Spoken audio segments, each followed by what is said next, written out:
Welcome to the No Shave Man Cave. AEW kicked off with a tornado tag match that felt more like a fever dream at a Waffle House at 2 a.m. Swerve kicked the wrong person. Willow sends Moxley flying into some furniture that the cameras just decided not to catch. Stay tuned. We're going to cover everything that happened on this crazy ass Dynamite.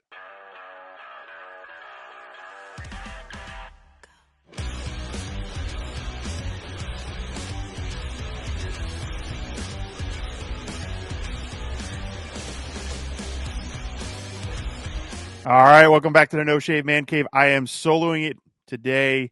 Shout out to my cohorts that can't join me tonight for whatever reason they have going on, but it's fine. You're here at the No Shave Man Cave where the beards are glorious, the hot takes are spicy, and we're going to talk about Dynamite. That was an interesting show for a go-home Dynamite. I would say it was not as good as last week's show, but not a terrible show. They're still keeping their trend going on good-looking shows and what they need to be doing, I think, to keep the audience engaged. We start off with what I thought was going to be the main event, but they started it off early, and I appreciate it because they were able to plot a full show storyline throughout the entire show that made you kind of keep wondering what was going to happen. So good on them. That's one thing I always thought AEW was missing, but let's get into it. We have the opening match, which was the Tornado Tag match. It was Jon Moxley and Marina Shafir versus Swerve Strickland and Willow. It was good match, chaotic, kind of what you expected. I enjoyed the chaos of it. I liked the fact that the cameras couldn't quite keep up because it felt like a real fight and they were really getting into it. Good chaotic match. Not a whole lot to say. There wasn't any crazy bumps or crazy things that happened other than kind of what I touched on in the little intro there. It was very interesting. The end ends up with Swerve going for his house call kick. He misses, or I shouldn't say he misses. Marina Shafir sacrifices herself for Moxley and gets the kick. So, he's looking confused as Moxley's standing on the apron. Willow comes in and absolutely blasts him. Apparently through a table that was set up outside the ring. Cameras didn't catch it, but that's all right. What it ends up showing is Willow then goes and power bombs Marina Shafir to get the pin. 1, 2, 3. They're your winners.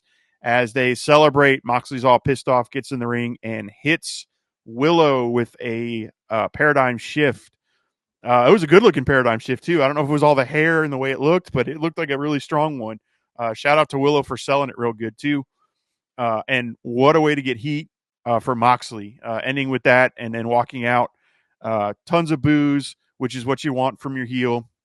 So they did a good job of building that up. And like I said, as we go through this show, you'll see where this actually was a story progression throughout the show, which I enjoyed.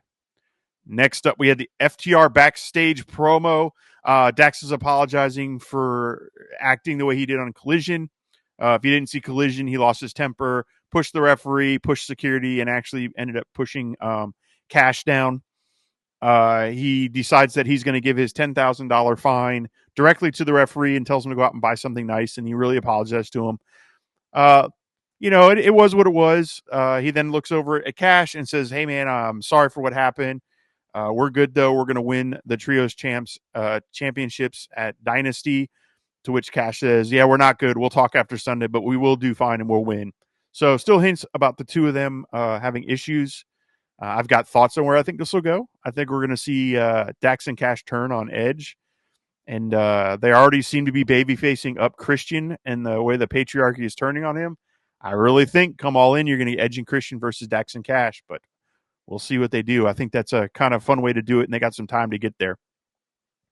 Next thing we have is the Owen Hart bracket reveal. Hopefully, El Editor will have those down here for you, and you'll be able to check them out. We'll leave them there if you want to pause and look at it. Some really good matchups in there. Some interesting things happening. The men's side, I can kind of see where it's going to go. If you do notice it, one thing interesting is Jay White's not on it. The storyline is that he was attacked by the I was about to say Damage Control. No, that's not them. They were attacked by Moxley and the Death Riders and took Jay White out, and he will not be participating. So instead, they put in Kevin White, new signee. Good on them. Kevin White's been impressive in what I've seen. I have to admit, I don't know a lot about the guy. Did not watch a lot of Ring of Honor, but I am intrigued, so I'll probably go check out some of his stuff. But the brackets look good. Men's side, you can kind of see where they're going to go. I can probably see a Kyle Fletcher Will Ospreay maybe final again, or there's some intriguing there. Like if Brody King ends up beating Takeshita, and then we get Brody King versus Will Ospreay, good stuff there. Will Ospreay and Kevin Knight as one of the first matches on Dynasty will be interesting too. So good stuff on the women's side. Same thing. I don't know what to call on the women's. Thunder Rosa and Chris Statlander could go either way.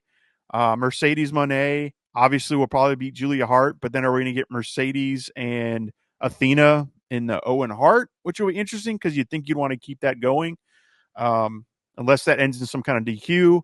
You got Harley Cameron in the mix too, which is always fun. So a very interesting layout for the Owen Hart this year, and I think it's going to be a good tournament. Then we get Toni Storm versus Penelope Ford. Pretty decent match. Not a whole lot to get into. Toni Storm's is Toni Storm. Penelope is Penelope. They both put on a pretty hard-hitting match. I'm not going to lie. For a minute there, I thought they broke Toni Storm's nose the way she was holding it in the very beginning of the match, but it looks like she did okay. I will say honorable, notable moment that happened to check out. Penelope Ford goes to lick Toni Storm like she licked Thunder Rosa in the past, and she licks all the people. And as she does it, Toni Storm turns her head and bites her tongue and holds on to her tongue and is biting her tongue. Hysterical. That, and I'll give them props. Like I crapped on their production in the beginning about missing the Mox thing. I'll give them props on this. They got a great shot of it. It was really funny. They did a good job with this. Just a fun thing. Toni Storm ends up winning, of course, building the momentum going into the pay-per-view. Megan Bayne comes out at the end, and they just kind of have a stare-off. Would love to see Megan Bayne get on the mic at least once, but I guess they're still working on it. Maybe she doesn't need to. I don't know. I guess when you're up against Toni Storm, she can do all the talking, and it's building quite a feud. That's fine. And like I said, we got the Swerve thing kind of throughout the show. We go backstage. Swerve is with Renee Paquette. Checking on Willow. Says she's got a hurt neck, but she's okay. And Swerve looks at the camera and says, Mox, I'm hunting you. By the end of the night, I will have my revenge, and I will get you. So pretty cool. Like, we're continuing that story. To me, that's what a main event should be and a main event program should be. Now we get Bobby Lashley, MVP, coming to the ring. Not sure what their original purpose was going to be, whether it was just to talk or not. But MJF what feels like MJF's interrupting them. So I don't know if it was originally supposed to be MJF and them. I don't know. I don't remember exactly how they advertised it. But MJF comes out, introduces himself to Bobby Lashley, and basically talks to him about what he's done and how it's just good for business and that he should be working together. Like he's trying to be LinkedIn friends with him or something. And Bobby Lashley just says, hey, man, prove it. I hear all the smoke you're talking and prove it. And MJF just leaves. Not quite sure where they're going with this. If we're leading up to an MJF Bobby Lashley match, cool. MJF versus the Hurt Syndicate, good. But I almost kind of want to see him join it, and let's see what they do. Maybe he gets involved in the match with the Hurt Syndicate at the pay-per-view against Big Bill and Brian Keith and helps them win. I don't know. Interesting to see. They mentioned something was going on with Shelton Benjamin, that he wasn't going to be there. MJF said it's travel, so I don't know if that travel is going to continue on, and maybe MJF steps in for him for the tag match. Who knows? We'll see where that goes. As as Bobby Lashley and MVP are leaving, Big Bill and Brian Keith, speaking of, walk out face to face. Big Bill gets a chair and sets it down. He said, Bobby, you sit here and watch this match. And then those two just absolutely, I don't even say those two. Big Bill just absolutely annihilates these two enhancement talents. I don't even think they said their names in time. They just wrecked them and got the pin 1, 2, 3. Looks down at MVP and Bobby Lashley and says, we want those titles. I know MVP said that if you guys want the titles, you need to go win, but I assumed he meant a win against a team that actually got an intro and not just two guys in the ring that looked like they pulled out of the crowd. But MVP went to say something. Bobby Lashley pushed his hand down, and I'm assuming it was just like, hey, let's just give him the shot and see where it goes. Backstage again with Mercedes Moné promo, talking about the Owen tournament that they just announced the brackets for.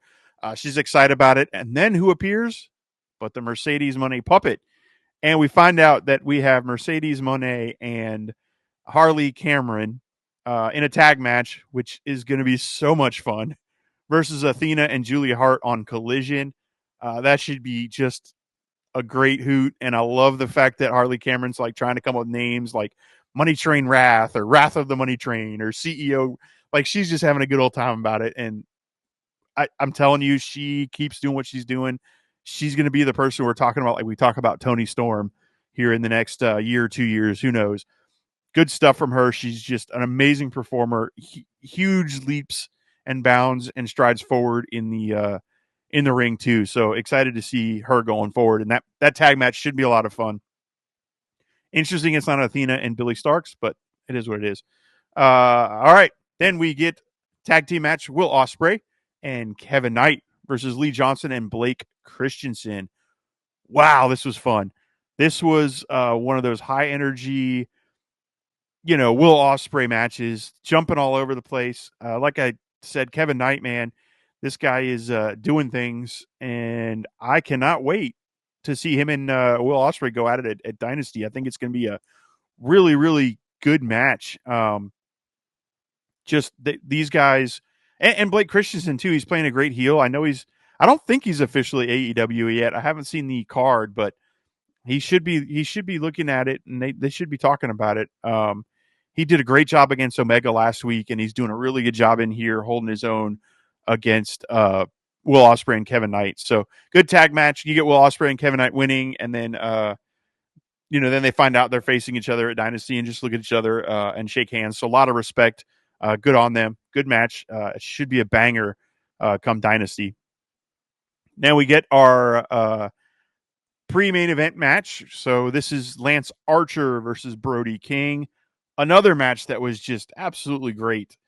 For a different kind of reason, right? These are two big dudes who absolutely like to destroy each other and destroy their bodies, and that's what they did. It was big meat slapping big meat. A lot of fun, a lot of big hard hits.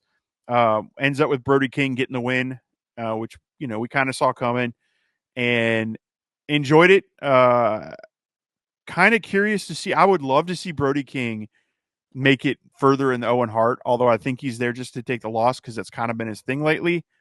But that guy is showing what he can do in the ring, and I think him and Takeshita in the first round should be a great match. We saw their match a couple weeks ago. This will be a great repeat of it. And now with the stakes what they are, it should be really strong and a lot of fun. But yeah, Brody King gets the win. Good match, worth going to see if you want to see it. Probably my match of the night. It might have been my match of the night. As much as I enjoyed the Will Ospreay Kevin Knight, I think this one I enjoyed a little bit more. Just because there was a little, I don't know, it just felt more visceral, if that makes any sense. Now we get to our main event: Claudio versus the Rated R Superstar Cope. This was a totally different kind of match than we've had all night. Very slow paced. A lot of storytelling in the ring. A lot of interesting kind of back and forth. I enjoyed it more than I thought I was going to enjoy it. Some of this stuff that Claudio put Cope through, like the power slam onto the apron while he was standing there, looked pretty sick. Throwing him out into the audience to try to get the win was good. The transitions, they had some transitions between submission holds that came off pretty well. Overall, it was a decent match. Probably not match of the year, and it's probably not something I'm going to remember next week. But in the moment, it was good, worth watching if you're sitting there watching through Dynamite. Not bad. Obviously, Cope gets the win, 1, 2, 3, after a low blow and then a spear. So a little cheat to win, but that's all right. He gets the win. And you think Dynamite's over, but oh no, it's not. We go backstage to get an update on Willow, but instead we get Swerve, and he cuts off Renee and says, "Look, I don't want to talk to you. It's not about you. I want to see your husband." Interesting in all this is Nana kind of looks frustrated and just walks away from him. So kind of curious where that's going to go. And this is where I think they did one of the coolest things I've seen in wrestling in a long time. Swerve is walking away, trying to find Moxley, and Hangman comes out of nowhere, screaming and yelling, and the two of them are going back and forth. I'm never going to let you win, back and forth, yelling and screaming, good stuff. And Hangman and Swerve's like, why don't you just let this go? Let this go. Hangman says, "You broke into my house and threatened my family." And Swerve says, "Yeah, but you burned down my house." Hangman says, "Yeah, but you deserved it." And then what I didn't see coming that absolutely floored me, that I think was genius writing, was Swerve says, "You're right, I did." And instantly you see Hangman kind of, "Wait, what'd you say?" Because "You're right, I deserved it." Perfect. Like, what a way to allow Hangman to step back and not interfere in the Moxley match and let Swerve get this win, because that would have definitely been something hanging in the air through the whole match. Is Hangman going to actually let him win it and not stick to his word? So really good stuff to kind of babyface Swerve right there and get Hangman off the hook of trying to go out for revenge, because now he's like, oh, he's admitted he deserves it. I can step back, I can relax, and I can let it go. So pretty cool, like really good story writing on that. Really good attention to detail, and I really enjoyed the little bow on their feud for right now. I can't talk more about that. It was so good to me. Like it was awesome. I love that. So Hangman leaves and says okay, and basically walks away. And Swerve turns around right into the Death Riders. They beat him down. They threw him through a glass table, drag him out to the ring, beat him up some more, throw some glass on the ring, slam him in it. And, it's a normal beatdown. And I guess it's fine to push their storyline forward. It just leaves so many questions. Like, where was the rated R superstar? He just got in a match with Claudio. Now he's letting Claudio beat. Like, there's a little plot hole there. Now, I know the idea was to make Swerve look tough, because after they slam him, they celebrate and they're leaving, and Swerve just sits up, glass in his back, and grinning like he's wanting this. He's ready for this, and it was good. So that part I get. It's just up until that point, I'm like, where is everybody to help this guy? But it was decent beatdown, a good way to get the story going into Dynasty on Sunday. Should be interesting match. I don't know if they're going to stip it up between now and then, or they're just going to leave it just a regular match. I'm hoping Swerve pulls off the win and we kind of get enough of the Death Riders for a little bit, but we shall see. Great closing too. Just Swerve sitting there with the glass in his back, smiling, and Moxley with this look of disbelief that this guy just took that like it was no big deal. It was pretty good, kind of a good visual, good way to make Swerve look like a badass, and make him look worthy to take on this title. So enjoyed that a lot. And that was it. That was Dynamite for April 2nd. It was a fun show. AEW is just continuing this run of good to great shows.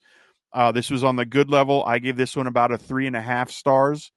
Not one of my top shows. Not as good as last week, obviously. Not one of their best ever, but very good show. Very solid. Very good go-home show. It left some things in the air. You got the Swerve stuff. Now Hangman won't interfere. You've got the Owen Hart stuff in there. You've got the tension between rated R, FTR, and are they going to win? Or so good stuff on that end. Absolutely enjoyed this show. 3.5 stars, or beards. I'm sorry, I don't do stars. Beards. 3.5 beards. Good stuff. And that's it. That was a show. Let us know what you think about it down there in those comments below. Make sure that you like, share, subscribe. Check us out wherever you get your social media from. NSMC_podcast, Instagram and Twitter, Facebook, No Shave Man Cave. Also, check out the merch. You want a hat, coffee cup? Go to NoShaveManCave.com. We got those available. Check it out. We appreciate it all. Thank you guys. See you next time.